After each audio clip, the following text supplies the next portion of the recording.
Salut, c'est François, on se retrouve pour essayer une nouvelle auto, étonnant, la Smart Hashtag 3. Alors c'est, pour vous essayer de comprendre, dans la gamme Smart, c'est globalement la version SUV coupée de la Hashtag One. Alors j'ai pas essayé la Hashtag One, là je découvre la Hashtag 3 donc, qui a une version, alors je suis un peu dans la campagne, une version Brabus que j'essaye aujourd'hui et une autre version un peu plus calme que je vais essayer demain. Mais là on va faire un petit tour de caisse. Donc pour vous faire découvrir, bon, sur la Brabus vous avez des plus grandes roues. Vous avez un petit détail qui est, vous avez les ouïes sur les côtés, la grille un peu différente et une entrée d'air à cet endroit là. Ça c'est le principe général. On va aller voir le coffre qui est commun aussi à toutes les autos. Ah oui, il y a aussi un aileron derrière qui se veut. Alors, il y a une petite rue, c'est pour ouvrir le coffre, on appuie sur le A de Smart. Le coffre, c'est 370 litres. Donc, c'est pas gigantesque. C'est comme une MX-30, c'est plutôt, même plutôt réduit. Donc voilà, donc vous avez une petite découverte du coffre, rien de passionnant. À l'arrière, vous avez de la place pour les jambes. Essayez d'ouvrir, c'est pas toujours pratique avec ces poignées de porte. Vous avez de la place, par contre, l'assise est un peu courte, un peu inclinée, et comme d'habitude, la partie centrale est super dure. Je ne vous apprends rien. Et puis, pour les sièges avant, c'est du siège de sport avec de la petite déco, avec des petits pions, du Brabus, badgé Brabus, une grande console centrale. Un petit peu plastique, je trouve, avec pas mal de rangements. Vous voyez, il y a des trucs comme ça. Un grand écran et un petit écran central. Un afficheur tête haute et une sono Beat qui casse pas quatre pattes à un canard pour tout dire. Voilà. C'est un petit détail aussi. Vous avez le volant façon Alcantara. Moi, j'ai pas été enthousiasmé. Et un grand toit non coulissant, vitré, plutôt sympa, qui donne pas mal de luminosité, qui est légèrement fumé. Vous avez vu les ceintures de sécurité en rouge, voilà, ça vous fait une petite découverte. Juste pour ceux qui connaissent la Hashtag One, eh bien elle fait 13 cm, elle est plus petite et le coupé est plus long pour que ça soit plus homogène. Moi j'aime bien, je trouve que à l'avant c'est un petit côté Mercedes et puis un petit peu ionique, et à l'arrière c'est un petit côté un peu Porsche que je trouve pas complètement désagréable. Des grosses jantes. Je suis moins fan, vous allez voir, des jantes des autres versions qui sont un peu bizarres. Mais voilà, moi je trouve que c'est assez dynamique. Et puis on se retrouve avec Nicolas Meunier pour vous raconter nos sensations de conduite de cette belle auto. C'est François. On se retrouve chez Smart avec l'honorable Nicolas Meunier de Challenge. On est dans une Smart orange. Mais au-delà qu'elle soit orange, elle est électrique.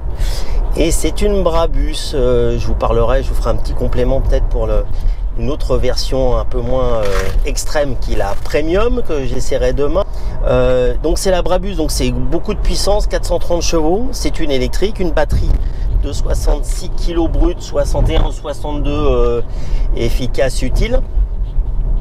Ça prend 180 en pointe, ça marche très fort. Moi, je vais commencer par l'intérieur. C'est plutôt confortable. Moi, j'ai trouvé que, enfin, sur les sièges, je parle, c'est confortable. Les sièges sont bien, ouais. Suspension, ça chahute un peu. Bon, après, ça tabasse même. On n'est pas tout à fait d'accord. Moi, je dis que c'est acceptable parce que c'est supposé être une Brabus. Toi, tu trouves que c'est à petites ondulations, c'est un peu raide? Moi, je pars du principe qu'une voiture n'a pas besoin d'être inconfortable pour être sportive. Et en plus de ça, ouais, sur mauvaise route, ça tabasse vraiment. Alors, on passe l'autoroute. Hein. Vous vivez la vie quotidienne des essayeurs. Parce qu'on est un peu à la bourre pour rentrer. On a été faire des tours pour prendre des photos un peu sympas. Donc bon voilà, on reviendra sur la tenue de route, mais bon, sur l'aspect confort. Sur l'aspect sonore, c'est raisonnable en termes de sonorité, c'est plutôt bien isolé. Hein, là-dessus, il n'y a pas de souci. Les sièges de sport sont sympas en termes de look. L'ensemble combiné instruments, globalement, ça fonctionne, c'est relativement intuitif, ça va, on se retrouve un peu dans les trucs. Si on est habitué au Tesla, on s'y retrouve facilement, c'est un peu pompé sur Tesla quand même. Bon bah c'est plutôt bien, il n'y a rien de délirant, c'est des jantes de vin. Bon voilà, il y a un affichage tête haute. Un petit point important, parce que c'est quand même non négligeable, le tarif. C'est 49 000 €. Ouais. Donc c'est quand même pas à la portée de tout le monde. Ça donne en termes d'autonomie annoncée, on nous dit 400 km à peu près. On a roulé un petit peu vite, on a fait 24 kW. Là, on était à la 21 à la fin. On a redescendu. Il y avait la descente. Donc c'est plutôt correct, efficient, moi je trouve que c'est plutôt.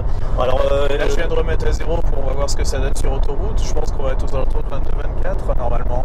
À 130 km/h. Ouais, à 130, ouais. À 130. Donc c'est la moyenne. C'est ni plus ni moins. Je sais pas ce que tu veux. Je pense que globalement ça fonctionne. Bon, après on va discuter, c'est un peu le cœur du sujet pour nous sur cette Brabus. C'est un petit peu la tenue de route. Oui. Là on est dans quelque chose où on. Alors sur du. Après c'est pas une voiture de sport. Enfin c'est une Brabus. Je commence, tu me dis ce que tu en penses, sur de la petite route qui tourne et tout. Ça motorise bien, ça passe bien la puissance, ça tourne dans les coins. Mais je trouve que c'est très directif, que la définition de suspension elle est un petit peu compliquée. C'est-à-dire que c'est à la fois dur, mais en détente, c'est mou. Et moi, sur les grandes courbes, je dois avouer que je ne vais pas dire que je me suis fait peur, mais je ne suis pas du tout en confiance. Et après, peut-être que je roulais peut-être un petit peu trop vite, mais on revient à la même chose quand vous êtes supposé avec une voiture de 400 chevaux, c'est qu'on doit pouvoir un peu accélérer. Je trouve que ça se désunit beaucoup quand on hausse le rythme. Ouais, alors moi je trouve que c'est une voiture vraiment qui veut en mettre plein la vue tout de suite. C'est-à-dire qu'on a une direction qui est vachement réactive autour du point milieu pour donner l'impression que ça trace. En mode Brabus, la réponse avec l'accélérateur elle est carrément caricaturale. Ça envoie toute la sauce immédiatement pour plaquer les occupants au siège et donner l'impression qu'il y a 400 chevaux, mais en fait en allonge, c'est une voiture qui reste lourde, ça fait 1,8 tonnes. Donc en termes d'allonge, on pourrait s'attendre à mieux. J'imagine qu'ils ont voulu favoriser l'accélération à l'allonge à haute vitesse et on voit bien sur la vitesse de pointe qui est de 180 km/h. C'est normal pour une électrique, mais c'est faible dans l'absolu pour une voiture qui est soi-disant sportive et qui fait 400 chevaux. Bon, après la découverte de la version Brabus, j'ai fait un peu les choses en sens inverse. Je vous fais découvrir la version Premium, donc c'est le 3e niveau de gamme parce qu'il y a Pro, Pro Plus, Premium et Brabus de cette nouvelle Smart Hashtag 3. Alors la spécificité par rapport à la Brabus, c'est qu'on perd un moteur, donc on n'est plus qu'avec une propulsion qui développe quand même la bagatelle de 300 chevaux, donc il y a déjà largement de quoi faire. Et puis avec une finition intérieure qui est un petit peu différente, je vais aller tout de suite à l'intérieur, je reviendrai peut-être même à l'extérieur, mais ce que j'aime bien, c'est que c'est du marron avec des surpiqûres. Alors toujours les petites pointes métallisées comme on a sur la Brabus. Je trouve que c'est assez luxueux, assez travaillé. Moi j'aime bien tout ce qui est sellerie, vous voyez, avec les petites sangles, etc. C'est plutôt sympa. Le volant qui est aussi avec une couture. Toujours le grand toit, le grand écran, des panneaux de recharge et l'induction. À l'arrière, toujours les sièges électriques. Toujours ce design là. Alors c'est pas la grosse chaîne Beat, on va écouter, je vous dirai ce que ça donne en termes sonores. C'est pas la grosse, mais apparemment c'est encore du Beat, donc c'est plutôt pas mal. Toujours le frunk à l'avant, toujours un coffre électrique qui s'ouvre en appuyant sur le petit bouton du A de Smart. Un petit coffre de 370 litres, c'est pas immensissime. Et puis vous l'avez vu, des jantes un peu à la Audi A8 W12, ancienne génération, les poignées de porte qui disparaissent à l'ouverture, à la fermeture. Et puis moi j'aime bien plutôt un look, là c'est plus discret et on perd l'aileron de la Brabus, mais plutôt un look assez sympa et assez dynamique, en tout cas plus original et plus différenciateur que la Hashtag One, qui est donc la petite sœur, grande sœur, plus petite, mais SUV classique. Alors après une premier essai avec la Smart Brabus, la version Brabus avec le D2 moteur et plus de 430 chevaux, que j'avais trouvé sympathique, mais au final qui avait un petit peu de mal, je trouve, là encore plus en essayant la Premium, un peu dépassée par les événements. Je vais être beaucoup plus positif sur la Premium, donc qui a un seul moteur, c'est une propulsion et avec 313 chevaux. Ça fait déjà beaucoup de chevaux, c'est très bien, c'est super agréable que ça fonctionne comme ça.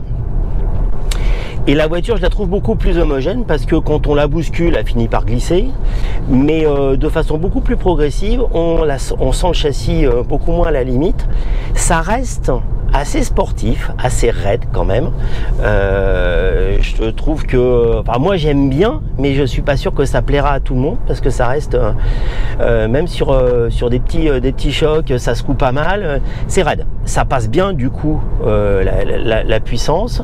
Je suis beaucoup plus enthousiaste en termes de comportement, d'homogénéité de comportement. J'avais l'impression d'aller un peu plus au bout des freins avec la Brabus. Bon, c'est vrai qu'il y a 400 chevaux, même si c'est très puissant, surtout à l'accélération jusqu'à 120-130, ça sature un peu. Mais là, on revient à la même chose. C'est une voiture, elle est bridée à 180, mais on veut doubler un camion, on peut mettre un coup d'accélérateur, ça marche très bien pour monter à 120-130. Non, je suis très agréablement surpris par rapport à la Brabus. Et surtout, c'est quand même beaucoup moins cher. Hein. De tête, je vous le réincrusterai, c'est 7 000 € moins cher.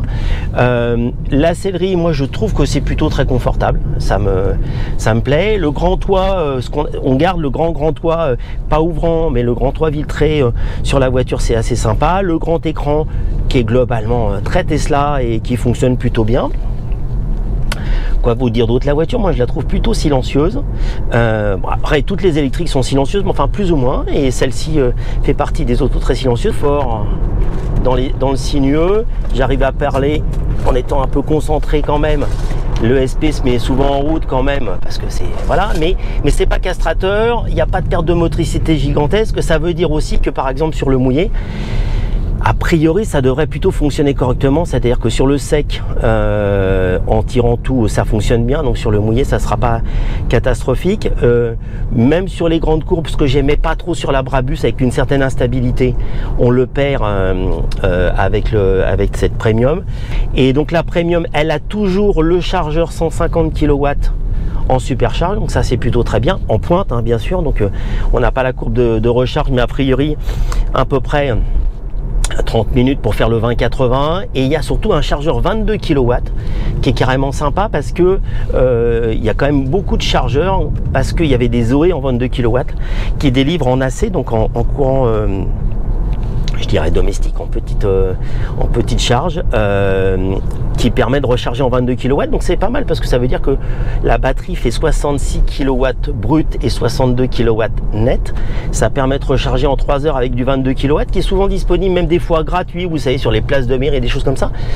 Donc c'est pas complètement négligeable d'avoir une super gamme et un super système de recharge, parce que quand on regarde fondamentalement avec 62 kW, c'est global à peu près 300 km d'autonomie, parce que nous en roulant fort, là j'ai un peu roulé, j'ai fait 32 sur la Premium. Je pense que on va descendre entre 18 et 22, sûrement 22 sur autoroute.